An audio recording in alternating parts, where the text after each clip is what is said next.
Good evening. It's, what is it, Sunday? September 12th. Yeah, there we go. It's late. Um, but before I crash out, I wanted to do some more work on this. Now, the work I'm going to do on this is really boring. Uh, and talk about one or two things. So, one of the things that I've talked about in the past is the idea that what we make, places like Walmart don't sell, and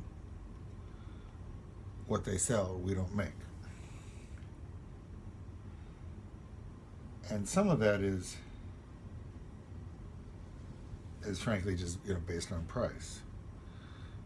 I actually don't go there, so I don't know what they would price something at. Bowls or mugs or whatever. But there's a book called The Cave by a Nobel Prize for Literature author from Portugal. I apologize, I can't remember his name. But in it, book was recommended by my mother, internationally known librarian. There's a potter and his daughter and his son-in-law, and one of the big issues is that all the selling, it gets done by pretty much a single store. It might have even just been called the store. And so if you were going to make something for sale, you sort of had to do it through them. And luckily, whoever was in charge at the store liked a particular line of figurines, I want to say, that the potter and his daughter were making. And so the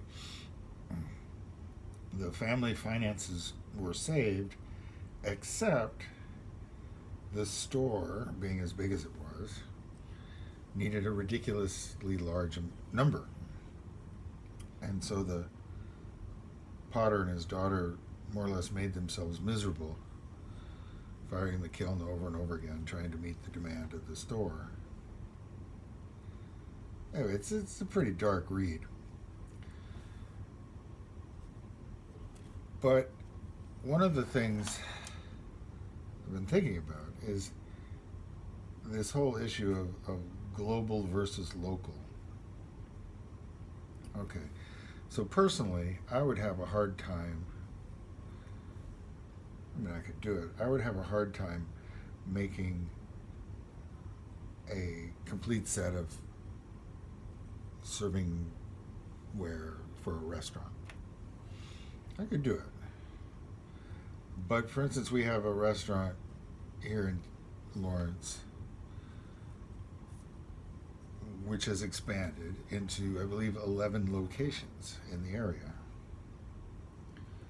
Okay, so I might be able to meet the needs of one location, but what if the corporation wanted it all to match at all 11? And that same problem happens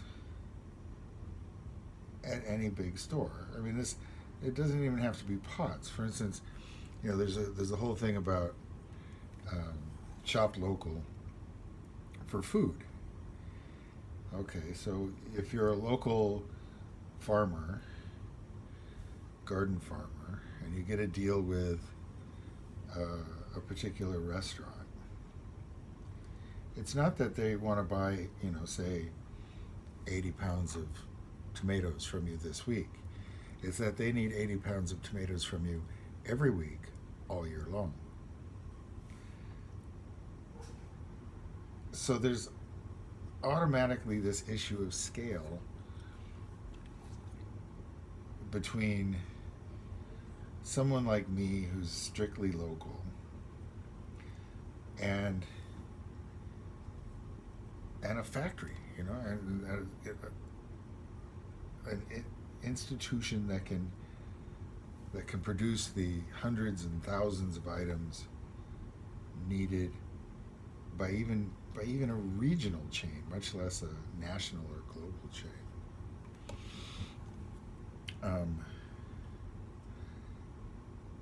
And to my mind, it sort of takes the edge off, because there's seriously no temptation.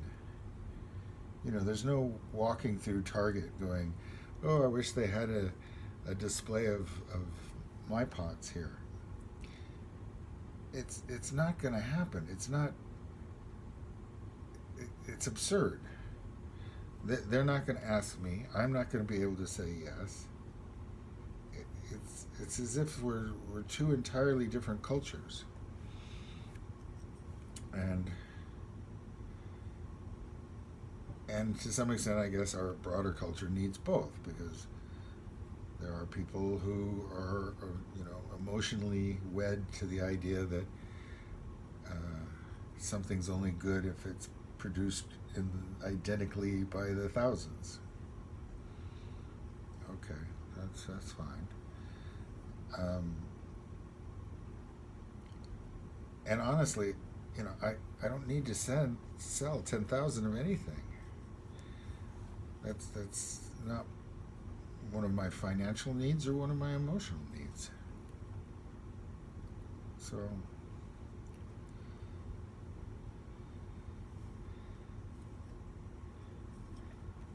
we're makers, but in a global economy, I don't think we'll ever really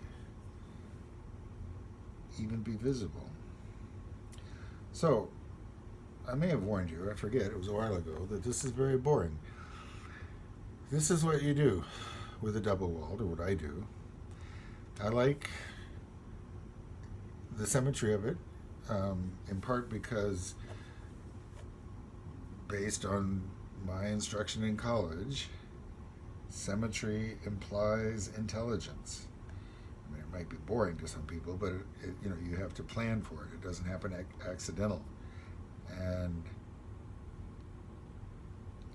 also, in this case, something that's symmetrically pierced this way will dry in a symmetrical way and shrink in a symmetrical way, and so forth. It's possible that if I just ad-libbed cutaways,